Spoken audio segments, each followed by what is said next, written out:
Sir CM sir Gruhalakshmi ಯೋಜನೆ facial authentication ಬಗ್ಗೆ ಒಂದು cabinet agenda sir CM sir ಅದು ನಾವು ಮಾಡ್ತಾ ಇದೀವಲ್ಲ, ಮಾಡ್ತಾ ಇದ್ದೀವಿ. ಅದಕ್ಕೆ 20 ಕೋಟಿ ರೂಪಾಯಿ ಹಣನ ಇಟ್ಟಿದ್ದೀವಿ. ಈಗ ಎಲ್ಲದಕ್ಕೂ ಫಾರಮ್ಗಳೆಲ್ಲ ಯಾವ ರೀತಿ ಇರಬೇಕು, ಏನಿರಬೇಕು, ನಮ್ಮ ಗ್ಯಾರಂಟಿ ಕಮಿಟಿ ಮೆಂಬರ್ಸು, ಬೇರೆ ಜನ ಅಧಿಕಾರಿಗಳೆಲ್ಲ ಹೋಗಿ ಅವ್ರ ಹತ್ರ ಎಲ್ಲ ಮಾಹಿತಿ ತೆಗೆದುಕೊಂಡು ಅದನ್ನೆಲ್ಲ ಪರಿಶೀಲನೆ ಮಾಡಬೇಕು.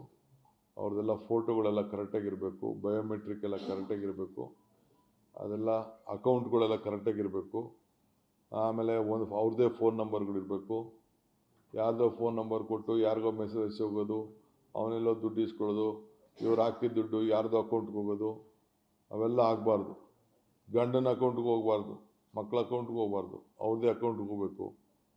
ಅವೆಲ್ಲ ಕೂಡ ಅದಕ್ಕೆಲ್ಲ ಸ್ವಲ್ಪ ನಿಮಗೆ AG ರಿಪೋರ್ಟೆಲ್ಲ ನೀವೆಲ್ಲ ನೋಡಿದ್ದೀರಿ, ನೀವೆಲ್ಲ ಪೇಪರ್ಲೆಲ್ಲ ಬರೆದಿದ್ದೀರಿ. ಅದಕ್ಕೆ ಬೇಡ, ಯಾರಿಗೂ ಕೂಡ ನಾವೇನೋ ತೆಗಿಯೋಕ್ಕೆ ನಮ್ಗೆ ಇಷ್ಟ ಇಲ್ಲ. ವಾಲಂಟಿಯರಿಗೆ ಬೇಡ ಅಂದರೆ ಬೇಡ ಅನ್ಬೋದು ಅಷ್ಟೇ. ಬಟ್ ನಾವು ಯಾರಿಗೂ ತೆಗಿಯೋಕ್ಕೆ ನಮ್ಗೆ ಇಷ್ಟ ಇಲ್ಲ, ಅವಶ್ಯಕತೆ ಇಲ್ಲ. ಬಟ್ ನಾವು ಏನು ಕೊಡ್ತೀವಿ ಅದು ಕರೆಕ್ಟಾಗಿ ಯಾರು ಅರ್ಹರಿದ್ದಾರೆ ಅವ್ರಿಗೆ ಕೊಡಬೇಕು, ಅದು ನಮ್ಮ ಆಸೆ.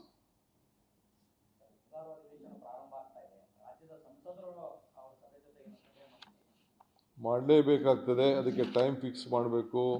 ಆದಷ್ಟು ಜಲ್ದಿ 20ನೇ ತಾರೀಕಿನ ಅಸೆಂಬ್ಲಿ ಸೆಷನ್ ಇದೆ.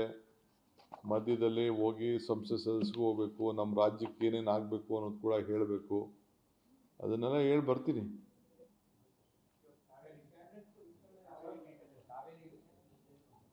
ಅವರು ರೆಸಲ್ಯೂಷನ್ ಮಾಡಿದಾರಲ್ಲಪ್ಪ, ನಾನು ಎಲ್ಲ ತಿಳಿಸ್ಬೇಕಲ್ಲ ನಮ್ಮವ್ರಿಗೆ. ನಮ್ಮ ಚಿಂತನೆ, ನಮ್ಮ ರಕ್ಷಣೆ ಎಲ್ಲ ನಾವು ಮಾಡಬೇಕಲ್ಲ.